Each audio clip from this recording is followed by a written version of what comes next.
Welcome, FNUSA57 here. I'm back on my Xbox One, and today I'm going to be bringing you yet another Gears 5 video. In this video, I will be showing you the fastest way to level up in terms of profile XP, plus some extra tips and tricks.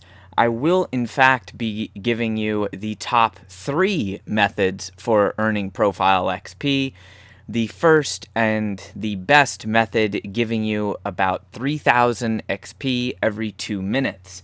So, as you can see, I am re-up 22, level 16, with just a tiny amount of XP towards leveling up. And this is in Operation 3, after they added the most annoying achievement called Be Aggressive Devious, where you have to re-up 30 times. There's also a total of 50 re-ups in the game, and every time you re-up, well, you have to do each level up times 100 all over again, and it costs more XP. The Coalition did make a statement that they would at some point be doing something to help remove the hockey stick effect on the XP after re-up 20, but when they'll ever do that, who knows. So right now you need, no joke, like about 1,560,000-ish XP to do 100 levels after re-up 20, and it increases by 600 XP per level every single re-up. So at the re-up that I'm at, I need 15,800 to actually level up a single time, which is ridiculous because even a full 1 to 50 game of Horde on Masters barely, with boost and playing with allies, gives enough XP to level up once, maybe 1.5 levels. So it's utterly ridiculous the amount of XP that you need, and it only gets worse going on. But for what you all want to know is, how do I get it done and how do I get it done quickly? Well, first and foremost, you're gonna want boost for this. Now, there was different codes that you could get that gave you some boost with like the Rockstar energy drinks and things like that. But however, those promotions currently have ended. They do every once in a while have free boost for holidays and on the weekends. There's also some packs that you can buy, and if you do the tour of duty, you will get iron, so you can then take that iron and buy boost. I recommend saving up the iron from 1 or 2 operations so that you can afford to get either the 30 days or the full 100 days, because those are the most efficient ones to actually get this. If you don't have boost, obviously it will take you longer. Now, I didn't mess with them, but the Idle XP farm was patched a long time ago. The Horde Ribbon XP farm was patched with Operation 3, so those methods are no longer viable, and unless you want to sit there and speedrun Horde, you're kind of stuck. So this is the method for earning the absolute most profile XP as fast as possible. I will warn you, I hate this method, and that's why I don't mess with it. But I will show you how to do it. So first you're going to go into a custom escape, host your own lobby, and the map that you are going to want, remember this is for the most XP, 3,000 or more XP every 2 minutes. Possibly even faster, depending on if you're on PC. If you're on PC, you can get this down to a full rotation in about 1.5 minutes, depending on your internet and graphics card. But if you're on Xbox, it takes about 2 to 2.5 minutes, somewhere around that. But they changed the descent, and now, as you can see on the modifiers, you can play on master difficulty, but there is no Iron Man, meaning you can restart, so this will work on the descent. Otherwise, the map that you want to do is the mines. The mines is another one that's pretty easy to do, but it does have the Iron Man modifier, so you keep the Iron Man modifier off, putting it on Inconceivable. It's a little easier to do than the descent, but you don't earn quite as much XP. Pick a character that's good for getting the first kill. Any character will work. I recommend Emil. Emil with the Halo card is the best bet in my opinion. I've tried all the other characters. I thought Cole would be really good, but his control scheme is just not fast enough. Mac isn't bad. Mac is really good because you can hit the target from a distance, but pick whatever character you feel is the one that you want to do it on. As a private game with the modifiers on, go ahead and start it.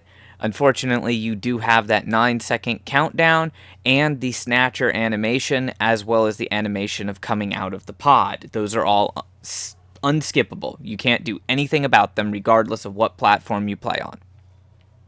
However, if you are playing on PC, the actual loading time will be a lot faster. And since you are playing by yourself, you won't have to wait for anyone else to load into the game. So you can render this loading screen basically non-existent. Maybe like 5 seconds, depending on your graphics card.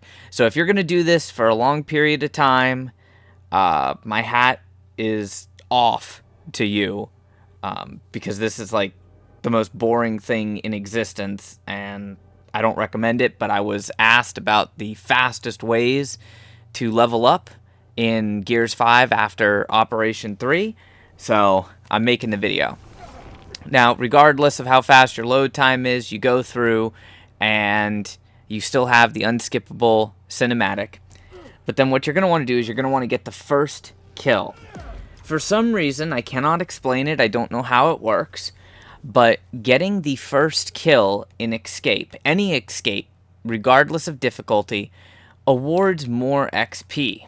Now, it's not just the ribbon awarding XP, it actually rewards more XP, and you'll see what I'm talking about when we get to the reward screen. So just sprint down here. If you're unlucky enough to get that Grenadier, try to hide from him. Kick one of the leeches, and you'll notice you get that first ribbon to pop up. As soon as it pops up, pause the game, go down to Restart Act. While the screen is black, pause again, and hit Return to Lobby. Your timing needs to be absolutely perfect on this. If you go too fast, it won't count. If you go too slow, it won't count. There is a fairly large grace period for that timing, but it might take you a few tries to go ahead and get that down. Also, if the leeches jump at you and you miss the kill, you will not get the first ribbon, and you'll only end up with about 600 XP, so do keep that in mind. That's why this map is more difficult, because you're playing on the hardest difficulty and the enemies are a little bit harder. As you can see, I got 1,685 XP before boost. Then I got that again with the boost, which was actually a little bit more because of the ribbon, and I got one ribbon, so I got 150 XP. All told, really, I ended up with about just under 3,500 XP. I put the video at 3,000 just to give you a little bit of margin for error in case you do mess up your timing on 1 or 2 runs or something of that nature and you're forced to redo it. And then all you do from that screen is press B and press X again to go ahead and start the match right back up.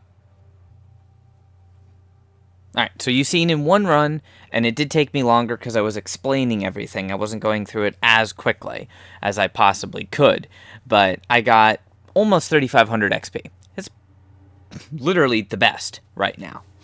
Now for the second two methods, because as I said, this is boring as hell. You get no character XP, you get the smallest amount of progress towards supply drops, you get no skill cards, all it is profile XP, so I don't like this method. I hate it, personally, but it is undisputably the fastest in terms of profile XP. Next, there are two methods that you can do, and they're basically tied for the amount of XP that you get, and they do allow you to get a few other things, plus they allow you to play with friends. So if you do have friends on this game, and you have the ally bonuses with them. Now remember, the Coalition did mention that they were going to be changing the ally system, hopefully to make it a little bit easier, so this could change it down the road, but we don't know when or exactly how. Anyways, if you play with other people, you'll notice you have an XP bonus. It starts at 2%, goes all the way up to 10% if they're rank 5 allies. In Escape, you can only have 2 other players with you, so that gives you a maximum of 20% increased XP. Now, that does apply before boost, so it does help out that way. But if you have a full team, so if you have 4 other people that you have the rank 5 ally bonus for the 10% XP each, that's a total of 40% bonus XP. And what you want to do is you want to go into Quick Play, get all your people in a lobby, go into Co-op versus AI, and you're going to play Co-op versus AI looking specifically for Guardian. Now, the XP in Versus is not very good. It's quite low. About, say, 300 worst case to around 600 best case, and that's before boost. Those are numbers before boost. With a good team, you should be able to do the Guardian rounds in 30 seconds or less per round, 3 rounds to win. So that is a total of a minute and a half spent in-game. However, the loading screens add on about another 3 to 5 minutes, especially depending on if everyone is on Xbox, and then it will be a little bit slower. And you have to keep voting for Guardian. It can delay you in finding Guardian, but it is a little bit under the next method. If you like playing AI and you like playing the PvP, sure, go for it. That's up to you. That's only if you have other people that you want to play with. The next method takes us back into Escape. And once again, this is tied with the Versus, maybe edge just a little bit above, only because this is consistent and the Versus varies so very much.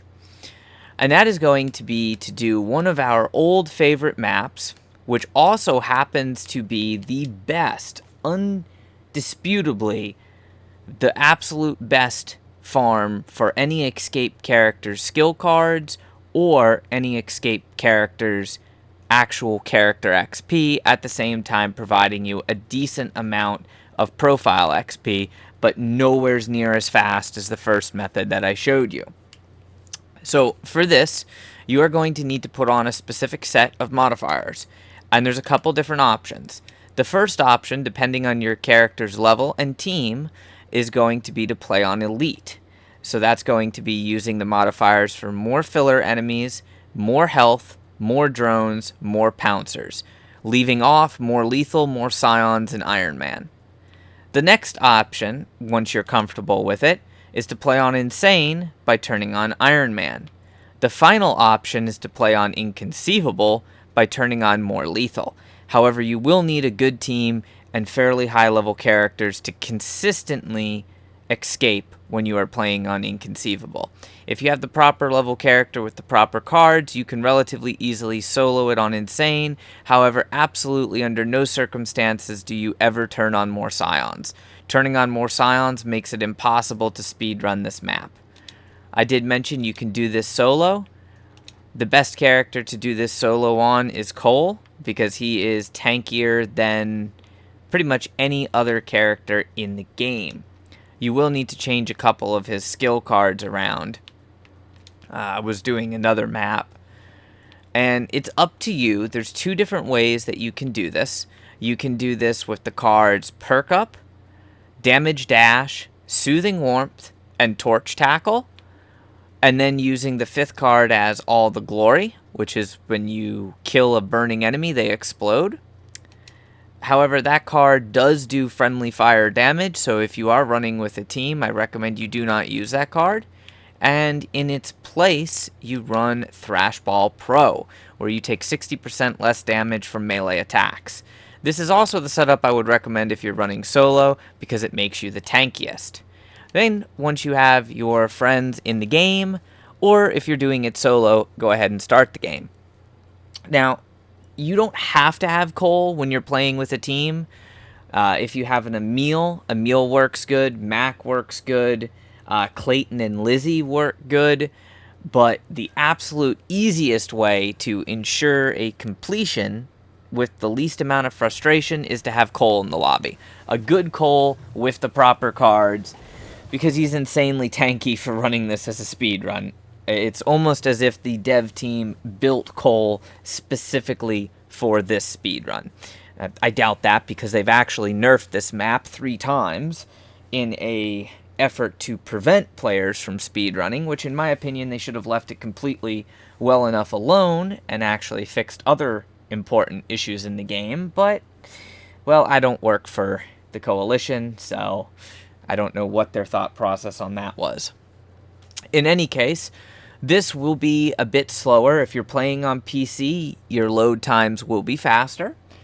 So that'll probably save you roughly 30 seconds to a minute. But overall, including load times, unskippable cinematics, and all that fancy shenanigans, it will take you about 5 to 6 minutes to fully complete the initial load in, both chapters, and the load out back to the lobby. So for anyone who hasn't seen my other videos, I'm going to show you how we do this. Now, when you are playing by yourself, there's several different seed sets that you can get, so it is not 100% guaranteed that you will escape. I would say my escape percentage playing solo is only about 93%, and that just depends on where the enemies are. But that's still a pretty high percentage for insane solo. This is actually an example of a really bad seed set, because all of those drones were right in my way. Now you'll notice that when I tackle an enemy, I light them on fire, and because I have Soothing Warmth, I instantly start healing at 225% my normal health regen, including the perk up bonus, stacking that on top of that. I'm basically almost 300% health regen. And then when you kill an enemy with a tackle, because Cole's defensive tackle card is actually broken at this moment, but when you kill him, you get stim. If you kill 2 enemies in a row without taking damage, you get full stim. When you go into this little safe room, there's going to be 3 stim crates, large stim crates, stacked in random spots, 1 for each player. And I prefer doing this with 2 other people that I have ally bonus with, just because the more XP you get, the better. But if you don't have it, you can do it solo. Now keep in mind that the person who gets the first kill, once again, is going to receive around 400 XP more than everyone else in the lobby. Other than the very first kill, nothing else matters. It doesn't matter how many kills you get. It doesn't matter how fast you go through it. It doesn't matter whether you are even alive or if you died in the hive and one of your teammates escaped. Everyone else will get the same amount of XP. The only difference is who gets the first kill. And of course, if you have boost. So kind of keep an eye on the door. If you're playing with a team, Cole will run around out there and keep enemies busy. But if you're playing by yourself, obviously you don't want to get like pounced on or something out there where you can't get back through this door before it closes. Sometimes you'll get, a claw or an elite grenadier that'll come through there. But you just use your tackle and then wait for the door to close. That wasn't my fastest run, simply because of the fact that I was playing solo, so I did have to tackle kill a couple enemies to get my stim. But it is possible to make it to that first safe room before your Venom Bomb even goes off. So that's within 30 seconds. You'll notice I got 1,498 XP before boost, 4 skill cards, and then I got the 1648 after boost. So for a total of just over 3,000 XP again, but this took me about 5.5 minutes, roughly, on average, say 5 minutes, depending on your internet, to get the same amount of XP that we could have done in the first method in about an average of 2 minutes, depending on the platform that you're playing on. But this gives you additional rewards. Now, you can boost this up to inconceivable if you're playing with a team, and then instead of getting that 1,498 XP if you get the first kill, you'll get about 1,600 and change to 1,700 XP, and then the ally bonus added in on top of that. However, 10% of 1,600 is only 160, so even if you have 2 allies with you, that's only going to be like an additional 320 XP. Add that on to the 3,200 or 3,300 that you would have. So say 3,300 on the high side, you're up to like 3,600 and change.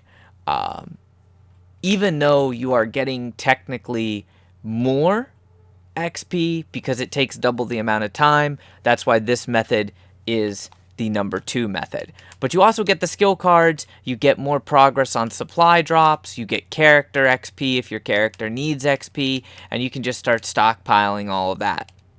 It doesn't matter in terms of cards. If you play with more lethal on, you get a better drop chance for higher level cards, but that's it. You still get the same number of cards. You still get the 4 cards. So those are pretty much the top 3 methods in terms of earning profile XP fast. The other method is to go into Horde and do nothing but inconceivable speed runs. Now, that method I put at number 4 only because of its terms in complexity, and it's very boring. Some would argue it could be tied with Surge speedruns, but you would need to have a few things. You would need to have a full team of rank 5 allies, and you would have to be very comfortable with your characters running speedruns where every character is running all rank 5 cards. So if you were going to do that, there's a couple maps that you can speedrun. There's 3 that work the best. In my opinion, they go in this order. The best is Exhibit. Once again, you will need the proper characters for it. So like my Kate is underleveled. Normally I would run my JD, and as you can see, my JD is all 5s across the board. He's fully set up for doing this, but you need really, really good players if you're going to run through it quickly. To set up the speed run, your modifiers would look like this. All modifiers on except for more health. That allows you to kill the enemies faster, thereby they do less damage to you, and it just makes it a heck of a lot easier. Your squad setup for this particular map is dealer's choice, really, but it's recommended that you have either 2 JDs or a JD and a Keegan. Keegan will take red side, JD will take blue side, and then you want to have a Dell, in my opinion, because of the changes in Operation 3 to the weapons locker and to JD. You also want to have a Baird, and then your 5th character is really up to the team. In my opinion, I like to have a Jack just for security reasons. Plus, you can get more power, and Jack can actually collect energy taps now. So if you get an energy tap that spawns up top, Jack can collect that even if he's not burning weapons. But that is what the setup for that speedrun would look like. The next map that works fairly well, I would say the second best, is Asylum. And the third best is Forge. Once again, the speedrun modifiers will be exactly the same on all maps. You simply remove the 2 times health. And team comp remains the same, with the exception of on Forge, you can actually block half of the spawn in the upper building so that the enemies pretty much only come from one direction, meaning you only really need 1 JD.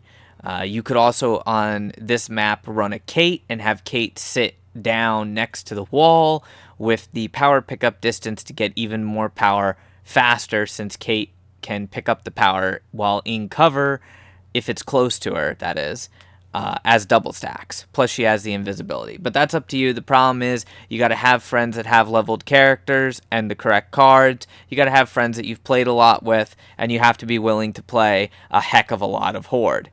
So that's why I put that as method number 4, but I figured I would include that in case anyone is interested. Now you see, in the time I've been talking about this and everything, I earned a little bit of XP. I'm basically 3/4 of the way to leveling up. But what I'm going to do is to prove that this method works, and I'm not just, blowing smoke, I am going to run the first method I showed you for about half an hour, and I will cut that time out of the video so you'll see the final result, and you'll see how much XP I've gotten in that amount of time. If you want to stop now, that's perfectly fine. I do hope that you enjoyed the video. I have a ton of videos on my YouTube channel here. Everything that you could possibly want to know about gears. I have tutorials for Horde. I have achievement guides. All sorts of stuff. Just feel free to ask if you can't find it or you have any questions, because I will do my absolute best to help you out. I do ask, if the video was helpful, please do me a favor and slap that like button. Also, if you can share any of the videos that you find helpful with your friends, that greatly helps me out in terms of searchability of videos here on YouTube. If for some reason you don't have a copy of Gears 5 yet, there will be an Amazon link in the description of the video where you can order your very own copy, and that does help support my channel. Alright, so despite the fact that I am now insanely bored, never want to see this escape method, and just don't want to do it. I shouldn't say I don't want to see it. I should say I don't want to mess with it. I want to go do something I get more than just profile XP from. But anyways, I tested it now for 30 minutes straight. And let's see what the final amount of XP and levels that I got was. So I started off the test at level 16, about 3/4 of the way, somewhere between 50% and 3/4 of the way to level 17. I am now level 19, about halfway to level 20. So for argument's sake, especially because you could go faster on PC, that was about 3 levels in 30 minutes, or at re-up level 22, roughly 1 level every 10 minutes.